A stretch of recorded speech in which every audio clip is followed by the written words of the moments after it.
Hola chicos, bueno, vamos con estos elementos que tenemos, con los que contamos ahora y debido a las circunstancias que todos conocemos, a continuar de alguna manera con el curso de bases constitucionales del derecho privado. La única clase presencial que tuvimos, comentábamos que el proceso de poder constituyente originario se dio en Argentina cuando todavía no era Argentina, eran las Provincias Unidas del Río de la Plata. El inicio de este proceso originario creador de la Constitución se dio en el año 1853, cuando producto de un hecho político que fue la batalla de Caseros y de un documento jurídico que fue el Acuerdo de San Nicolás en el año 1852, las provincias eh, acordaron dictar la Constitución Nacional, con excepción de la provincia de Buenos Aires, que no participó de esta convención constituyente del año 1853 y quedó fuera del resto de la confederación, como se dio en llamar en 1853, aunque luego, eh, a partir del Pacto de San José de Flores de 1859, se decidió incorporar a la provincia de Buenos Aires al resto de la Confederación, dejó de llamarse Confederación Argentina y pasó a ser la Nación Argentina bajo un sistema representativo, republicano y federal. Aquí ya tenemos un primer problema, que es que la Constitución de 1853 preveía una cláusula muy similar al artículo 30 actual, pero decía que esta Constitución podía reformarse en el todo o en cualquiera de sus partes una vez cumplidos 10 años de su puesta en marcha, ¿no? De su implementación. Obviamente no se cumplieron los 10 años porque el hecho político sobrevino con anterioridad, y políticamente era más importante que se anexara la provincia de Buenos Aires que cumplir con esta cláusula. Pero sí, en nuestro proceso reformador se registra como una irregularidad de origen. Y esto de alguna manera fue salvado por la doctrina diciendo que el proceso de 1853 fue un proceso abierto, que quedó abierto y se cerró con la reforma de 1860,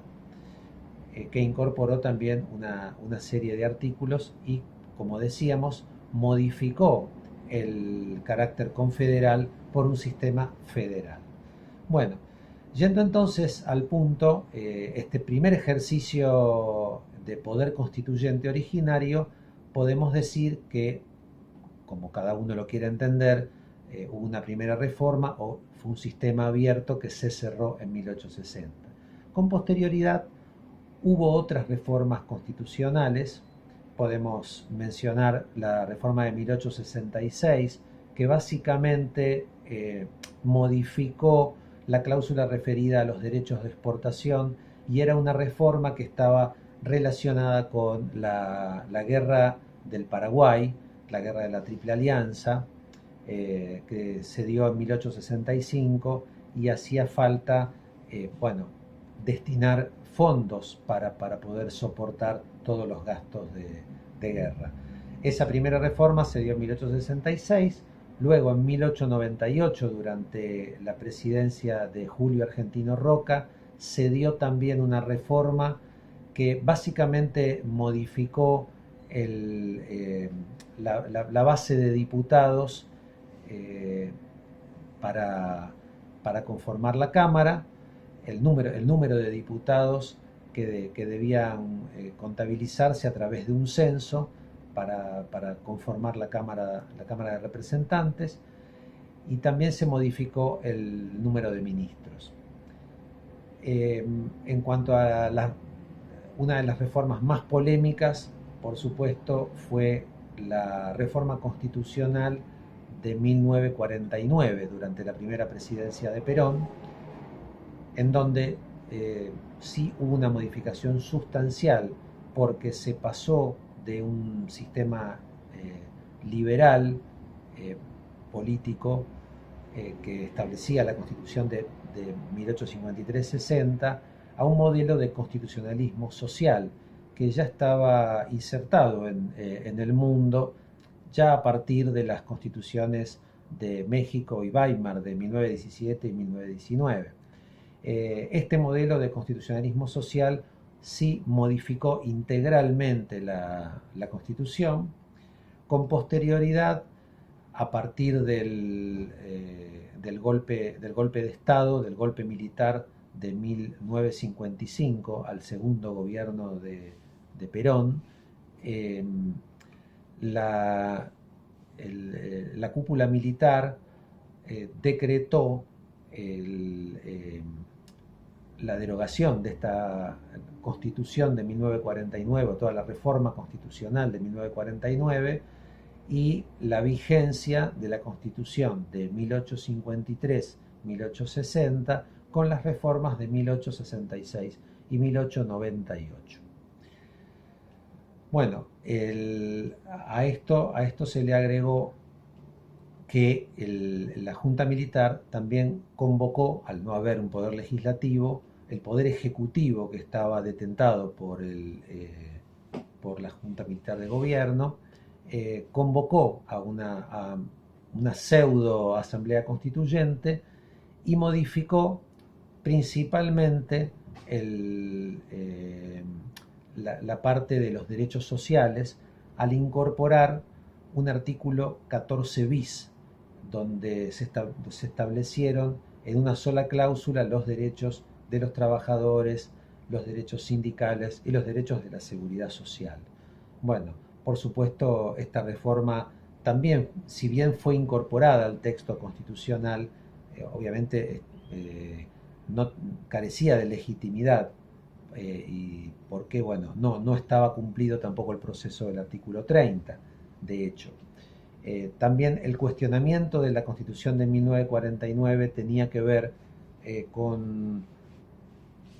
una observación que se le hizo en su momento al proceso de reforma, ya que la declaración de la necesidad de la reforma fue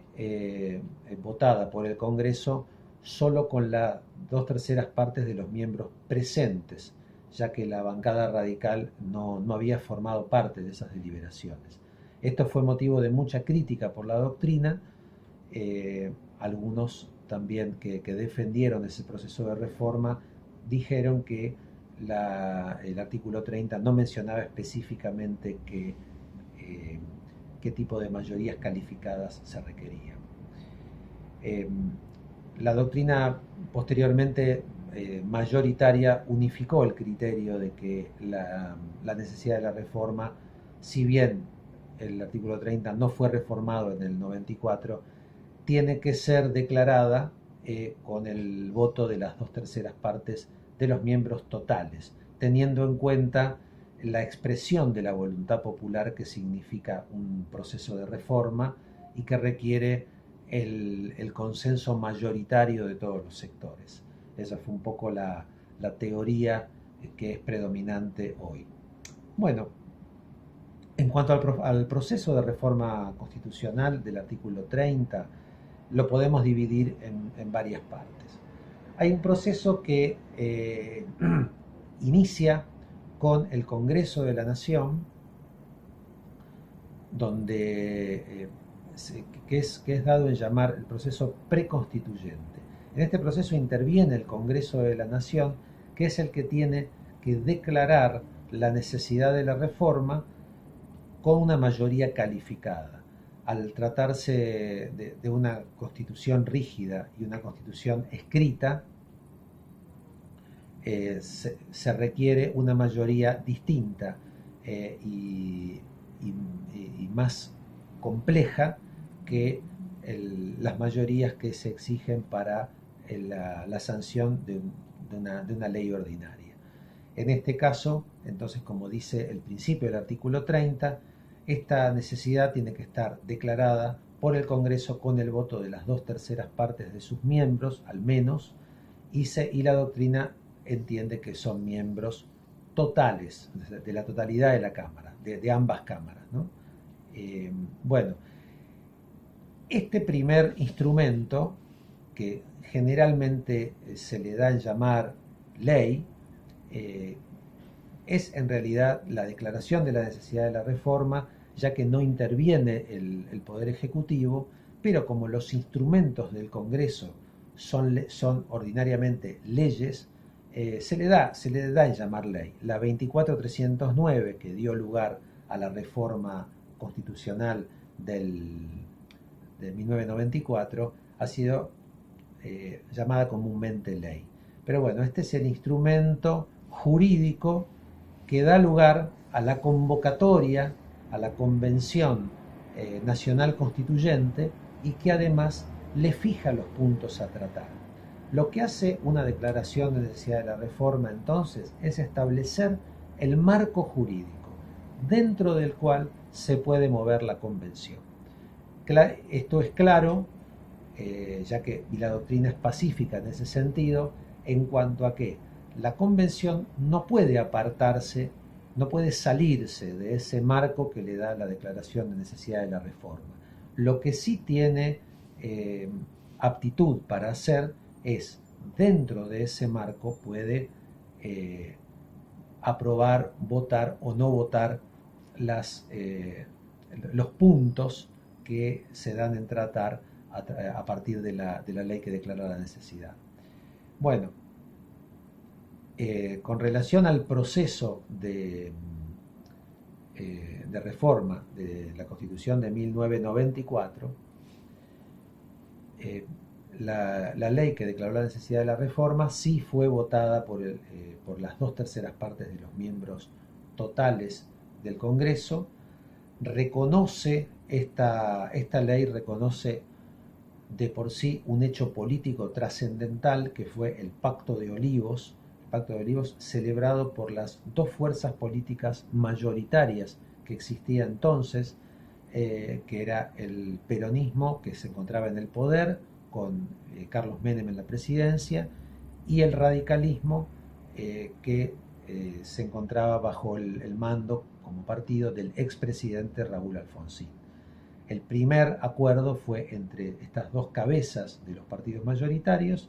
Este llamado Pacto de Olivos dio lugar a un instrumento jurídico que fue el núcleo de coincidencias básicas. Este núcleo de coincidencias básicas, cuando se trató en el Congreso y que dio lugar a la ley 24.309, tuvo la exigencia de ser votado, como se dice habitualmente, por paquete. O sea, no se podía, o sea, se votaba por sí o por no. No se podía modificar todo el contenido que tenía ese núcleo de coincidencias básicas.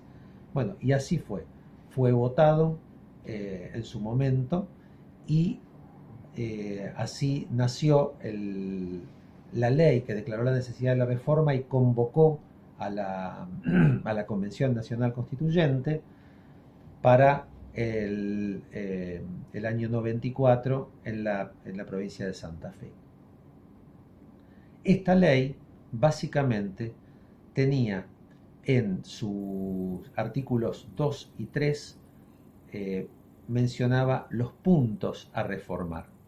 Básicamente en el artículo segundo establecía todas las cláusulas que podían modificarse, reformarse o incorporarse a la Constitución, y las detallaba, que esencialmente ese fue el contenido del núcleo de coincidencias básicas, y están expresadas en el artículo segundo. Luego, en el artículo tercero, establecía temas que podían o no debatirse, y le daba como una mayor libertad en eso a la Convención. Y dentro de esos temas del artículo tercero estaban las atribuciones del Congreso y del Poder Ejecutivo. Otra cláusula muy importante de de la ley 24309 era la llamada cláusula cerrojo. Esto decía que los puntos a reformar,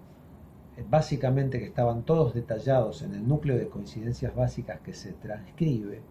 en la ley, los del artículo segundo, no podían, o sea, debían ser aprobados o rechazados en bloque. O sea que la convención solo se podía deliberar en varias sesiones, eso sí, no estaba impedido, pero en el momento de votar tenía que votar por sí o por no en bloque, a la totalidad de los puntos a reformar. O sea, si votaba que no, ninguno de esos puntos se hubiera reformado y se quedaba la Constitución en su versión original de 5360 con las reformas anteriores. Bueno, este es un punto muy importante, la cláusula cerrojo del artículo quinto. Y el último punto, que es el que va a generar la interpretación que hacen los tribunales y la Corte en última instancia en los casos Fait y Schifrin, es el artículo sexto, en lo cual esta ley establecía que cualquier modificación, incorporación o derogación que hiciera la Convención Constituyente fuera de lo establecido en esta ley, sería nulo, de nulidad absoluta. Esto es lo que hacemos, esto lo vamos a dejar stand-by y va a generar luego la problemática que dio lugar al caso Fait. Bueno, este fue el último ejercicio que tuvimos de poder constituyente reformador. Otra disposición que generó alguna polémica en la jurisprudencia fue la cláusula transitoria 11ª, que establecía que las modificaciones respecto a la edad de los magistrados se iban a implementar luego de transcurridos 5 años de la sanción de esta Constitución. Bueno, ahora, cerrado esta pequeña introducción con relación a las reformas constitucionales, sí les voy a requerir que complementen toda esta pequeña charla o intercambio que tratamos de hacer por este sistema con el artículo de la doctora Cayuso, que está en la bolilla 2, es el artículo sobre el proceso de reforma constitucional, porque plantea unos interrogantes que son muy puntuales y muy específicos sobre los casos Fait y Schifrin, además de complementarlo con el material que se escaneó y se mandó por WhatsApp. ¿Cuál es la problemática que va a generar el caso Fait? Es la siguiente. El artículo segundo establecía básicamente los puntos a reformar, que están detallados. Ustedes pueden ver la ley, sí les pido que hagan una lectura detallada de la ley, una primera lectura, en el artículo 2, y también los temas, como les dije, que estaba habilitado a debatir la Convención en el artículo 3. Con relación a las atribuciones del Poder Ejecutivo, cuyo debate estaba habilitado por el artículo 3 de la ley, todo lo atinente a la designación de los jueces estaba determinado en el artículo 99, inciso cuarto, que establecía que los jueces de la Corte Suprema iban a ser designados por el mecanismo anterior a esta reforma, o sea, por el Poder Ejecutivo con acuerdo del Senado. Luego, durante el gobierno de Néstor Kirchner, se establecieron un par de decretos que le dan una participación ciudadana para plantear impugnaciones a la idoneidad de alguno de los magistrados propuestos de la Corte Suprema por un espacio de 30 días hábiles y que van a ser analizados en el momento de prestar el acuerdo del Senado. Bueno, luego de eso venía la designación de los jueces de tribunales inferiores a la Corte Suprema, que, como sabemos, por la incorporación que hace la reforma del 94 del artículo 114 y la creación del Consejo de la Magistratura, establecía una instancia más de la habitual que existía antes de la reforma, y era que la designación de los jueces de tribunales inferiores la hacía el Poder Ejecutivo sobre la base de una terna vinculante que le enviaba el Consejo de la Magistratura y a esa terna vinculante se llegaba a través de un proceso de selección de magistrados. Todo ese concurso de antecedentes y oposición daba como resultado la selección de una terna. Esta terna era elevada al poder, es elevada al Poder Ejecutivo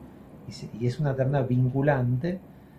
De esa terna el Poder Ejecutivo elegía uno y lo elevaba al Senado para el acuerdo. Todo este procedimiento, bueno, estaba perfectamente detallado ya en el núcleo de coincidencias básicas, así como en la ley 24309. Lo que no estaba detallado, lo que no estaba expresamente establecido, era el párrafo tercero de este artículo 99, inciso cuarto, que establecía que sería necesario un nuevo nombramiento precedido de un acuerdo del Senado para todos aquellos magistrados que hubieran cumplido la edad de 75 años y que cada 5 años tenían que renovar, volver a hacer el mismo trámite, o sea, la propuesta del Ejecutivo, el acuerdo del Senado y el nombramiento final. Esta cláusula, el párrafo tercero, repito, artículo 99, inciso cuarto, párrafo tercero, esta cláusula es la que genera un cuestionamiento que va a motivar la acción declarativa de certeza presentada por quien entonces era ministro de la Corte Suprema, el doctor Carlos Fait. Y bueno, a partir de ahí se van a generar una serie de circunstancias que las vamos a analizar y luego ustedes también la van a analizar en la próxima entrega. Esto lo dejamos acá. Si lean estos contenidos, tienen que leer bien el caso Fait y Schifrin con estas previsiones que hicimos, y también les voy a requerir que lean como base de todo lo que es el sistema constitucional argentino el trabajo de Carlos Nino sobre la democracia constitucional o sobre la democracia deliberativa, trabajo que hace Carlos Nino para que les va a servir también a ustedes para un trabajo grupal, un primer trabajo grupal que van a hacer. Con relación a esto, dejamos acá y continuamos en el próximo video. Gracias.